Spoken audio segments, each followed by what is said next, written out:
All right class, very good morning. तो चलिए बढ़ते हैं हमारे नेक्स्ट बेसिक कॉन्सेप्ट के तरफ।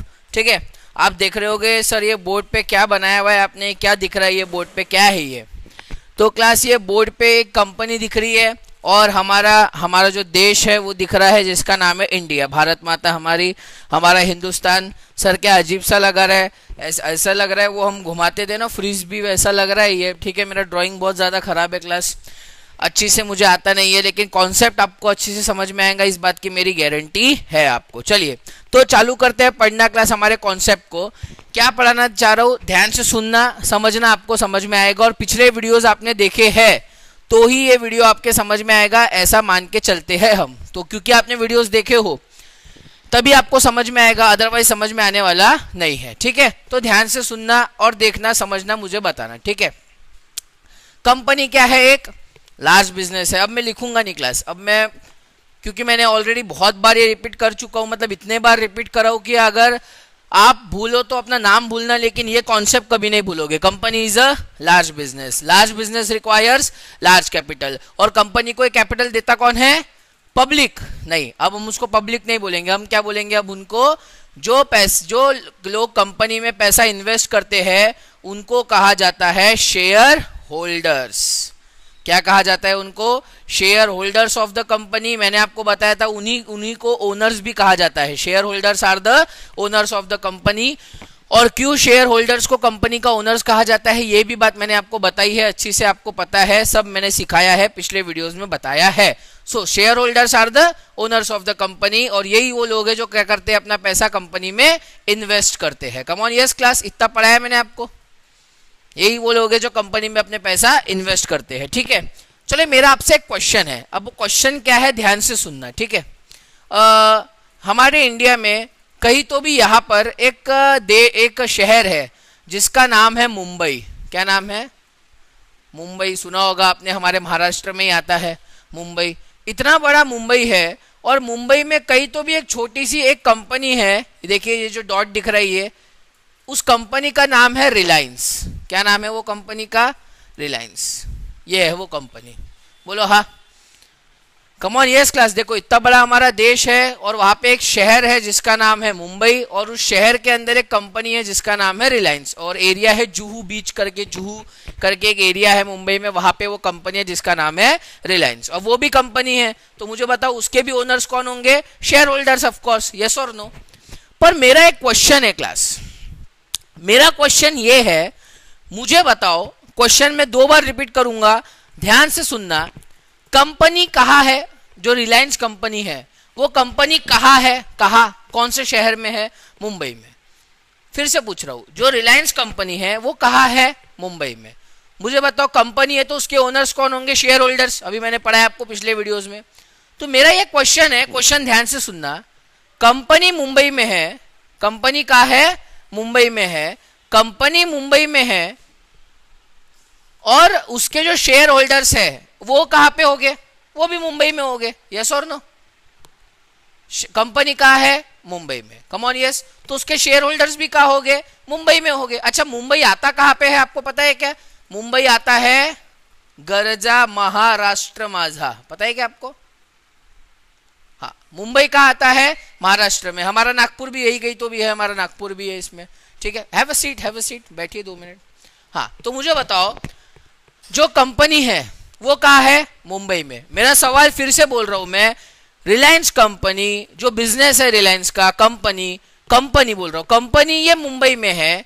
मेरा सवाल ये है, जो रिलायंस के शेयर होल्डर्स है क्या वो भी मुंबई में रहेंगे, या मुंबई के बाहर रह सकते हैं, या सिर्फ महाराष्ट्र में रहेंगे, या जो रिलायंस कंपनी के जो शेयर होल्डर्स है वो सिर्फ मुंबई में रहेंगे? क्या होगा? मेरा क्वेश्चन है आपसे, आपको क्या लगता है क्लास? एक बार मन में सोचो। कंपनी कहाँ है? मुंबई में। रिलायंस कंपनी कहाँ है? मुंबई में। तो उसके जो शेयर होल्डर्स है, ओनर्स, वो भी कहाँ होंगे? मुंबई में होंगे, मुंबई के बाहर थोड़ी होंगे, है ना? ऐसा ना?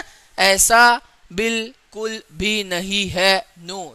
अगर आप सोचते हो कि रिलायंस कंपनी के जो शेयर होल्डर्स है सर वो सिर्फ मुंबई में रहना चाहिए क्योंकि कंपनी मुंबई की है, तो सिर्फ उसके शेयर होल्डर मुंबई में रहेंगे, तो आप बिल्कुल बिल्कुल और बिल्कुल गलत हो। मैं आपको बता रहा हूं रियलिटी में, सच्चाई में, असलियत में, प्रैक्टिकल में आपको बता रहा हूं। कंपनी मुंबई में है, ये कंपनी है, लेकिन उसके शेयर होल्डर मुंबई में भी होंगे, पूरे महाराष्ट्र में भी होंगे, इवन नागपुर में भी होंगे। मेरे पास खुद के पास रिलायंस कंपनी के शेयर्स है। यस, मैं उस कंपनी का शेयर होल्डर हूं, ओनर हूं, पर मैं कहाँ रहता हूं? नागपुर में। कंपनी तो कहाँ है? मुंबई में। अच्छा सर, सिर्फ महाराष्ट्र में रहते होगे ना शेयर होल्डर्स रिलायंस के? नो, रिलायंस कंपनी के शेयर होल्डर्स भले ही कंपनी मुंबई में हो, लेकिन मैंने आपको पढ़ाया है company is a large business. Large business को लार्ज कैपिटल रिक्वायर्ड होता है, और लार्ज कैपिटल देने वाले सिर्फ मुंबई में नहीं होंगे, सिर्फ महाराष्ट्र में नहीं होंगे, पूरे के पूरे इंडिया में होंगे। क्या बोल रहे हो सर? बिल्कुल सही सुन रहे हो आप। मतलब रिलायंस कंपनी के शेयर होल्डर यहाँ कश्मीर में भी है, और रिलायंस कंपनी के शेयर होल्डर यहाँ कन्याकुमारी में भी है। कश्मीर में तू कन्याकुमारी, बराबर। तो कश्मीर से लेके कन्याकुमारी तक, और यहाँ बंगाल से लेके, कलकत्ता से लेके तो आपके गुजरात तक, मुंबई, महाराष्ट्र, पूरे देश में रिलायंस कंपनी के शेयर होल्डर्स है, पूरे देश में रिलायंस कंपनी के ओनर्स है। रिलायंस कंपनी के शेयर होल्डर सिर्फ मुंबई में नहीं है। सोचने वाली बात है क्लास। अगर रिलायंस कंपनी के शेयर होल्डर सिर्फ मुंबई में रहेंगे तो कंपनी को उतना पैसा कभी मिल ही नहीं पाएगा जितना मिलना चाहिए, क्योंकि एक कंपनी एक लार्ज बिजनेस होता है, उसको लार्ज कैपिटल लगता है, और लार्ज कैपिटल किसी एक जगह से नहीं आ सकता। सर रियल लाइफ में ऐसा है क्या? वास्तविक जीवन में, रियल लाइफ में, हमारे प्रैक्टिकल लाइफ में जो हम जी रहे हैं उसमें ऐसा है क्या? बिल्कुल ऐसा ही है। मैं आपको बोल रहा हूं ना, मेरे पास एक कंपनी है जिसका नाम बताता हूं मैं आपको, बेलासोर एलॉयज। क्या नाम है कंपनी का? सुन के भूल जाना। बेलासोर एलॉयज ओडिशा में कंपनी है। ओडिशा कहीं तो भी यहाँ था, भुवनेश्वर। अब बताओ बरा, कहा ओडिशा, भुवनेश्वर, और मैं नागपुर में रहता हूं, मेरे पास उसके भी शेयर्स है। कहने का यह मतलब है कंपनी किसी एक शहर में हो सकती है, लेकिन उसके शेयर होल्डर्स कभी भी एक सिटी तक, एक स्टेट तक, मुंबई, महाराष्ट्र तक सीमित नहीं होते। It can be from all over India, even it can be from whole world as well. क्या बात करें सर, इंडिया के बाहर भी कंपनी के शेयर होल्डर्स है क्या रिलायंस कंपनी के? बिल्कुल। अमेरिका में है, जर्मनी में है, चाइना में है, हर जगह है, रशिया में है, यूरोप में है। क्या बात करें सर, ऐसा हो ही नहीं सकता। बिल्कुल है। मैं तो फिर भी इंडिया का एग्जांपल दे रहा हूं। मैं बता रहा हूं आपको रिलायंस कंपनी के शेयर होल्डर्स पूरे दुनिया में है, मैं तो फिर भी इंडिया की बात कर रहा हूं। सही में सर ऐसा होता क्या? Yes, the numbers of share holders are very large. क्या बोला मैंने? द क्वांटिटी, संख्या, the quantity of share holders are very large. They are scattered. क्या बोला मैंने? They are scattered. देखो, शेयर होल्डर्स के साथ दो बातें होती है। एक तो they are large in numbers.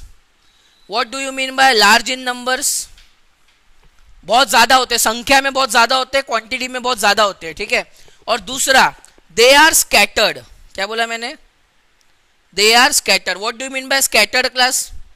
Scattered का मतलब क्या होता है? क्या होता है स्कैटर्ड का मतलब? स्कैटर्ड का मतलब क्या होता है? बोलो, क्या होता है स्कैटर्ड का मतलब? बोलो, स्कैटर्ड का मतलब क्या होता है? स्कैटर्ड का मतलब होता है फैले हुए होना, बिखरे हुए होना, है ना। अरे कभी हमारे हाथ से शक्कर का डब्बा गिर जाता तो शक्कर पूरी फैल जाती ना, उसको बोलते हैं स्कैटर्ड होना, बिखरे हुए होना। देखो फिर से बोल रहा हूं मैं, जो कंपनी के ओनर्स होते हैं, जो कंपनी के शेयर होल्डर्स होते हैं, 2 मिनट बैठना पड़ेगा, जो कंपनी के शेयर होल्डर्स होते हैं, जो कंपनी के ओनर्स होते हैं, उनके साथ दो बातें हैं। कौन सी दो बातें हैं? कौन सी? They are large in numbers. Large in numbers मतलब कोई भी कंपनी के शेयर होल्डर 1, 2, 100, 200, 1000 नहीं होते। रिलायंस कंपनी के टोटल शेयर होल्डर 40 लाख है। क्या बोल रहे सर, कुछ भी अमाउंट बताते रहते, अपने मन से कुछ भी अनाप शनाप बोलते रहते, ऐसा होता क्या? सर्च कर लो गूगल पे, कोई भी बात मैं फुकट नहीं बताता कभी। रिलायंस कंपनी के कितने शेयर होल्डर्स है? 40 लाख शेयर होल्डर्स है। 40 लाख शेयर होल्डर है रिलायंस कंपनी के, जिन्होंने मिलकर रिलायंस को 18 लाख करोड़ रुपए दिए हैं। कितने सर? 18। जीरो भी लगाते नहीं आएंगे अपने को, जाने दो। यस और no? It's such a huge hefty amount ना क्लास। 40 लाख कैपिटल नहीं बोल रहा हूं मैं, 40 लाख शेयर होल्डर है, जैसे मैं एक, आप दो, ऐसे 40 लाख शेयर होल्डर है, तो क्या पूरे मुंबई में हो गए क्या? सिर्फ महाराष्ट्र में हो गए क्या? सिर्फ इंडिया में भी नहीं है, पूरे दुनिया में फैले हुए हैं। हम तो फिर भी इंडिया का एग्जांपल ले रहे हैं। सर कहना क्या चाहते हो? कोई भी कंपनी के शेयर होल्डर जो होते हैं ना क्लास, ठीक है, ओनर्स जो होते हैं ना, उनके साथ दो बातें होती है। एक तो वो लार्ज इन नंबर्स होते हैं, लार्ज इन नंबर्स मतलब वो संख्या में बहुत ज्यादा होते हैं, क्वांटिटी उनकी बहुत ज्यादा होती है। और दूसरा दे आर स्कैटर्ड, स्कैटर्ड मतलब बिखरे हुए, फैले हुए हैं, अलग अलग अलग अलग अलग अलग जगह पे है। कंपनी का है मुंबई में, पर उसके शेयर होल्डर कश्मीर में भी है, देखो कलकत्ता में भी है, देखो कन्याकुमारी में भी है, स्कैटर्ड है, अलग अलग है, स्कैटर्ड है, बिखरे हुए है ना, पसरलेले आहेत म्हणतात त्याला मराठीमध्ये, बहुत सारे हैं बिखरे हुए अलग अलग जगह पे, स्कैटर्ड है। समझ में आया कि इतना समझ में आया कि क्या बोला मैंने? जैसे कोई कंपनी है, कंपनी भले ही नागपुर में हो, मुंबई में हो, वो शहर में होती है कंपनी, लेकिन उसके जो शेयर होल्डर्स होते हैं, उसके जो ओनर्स होते हैं कंपनी के, वो किसी एक जगह तक, एक एरिया तक सीमित नहीं होते। The share holders of the companies are large in number, first one, and second point is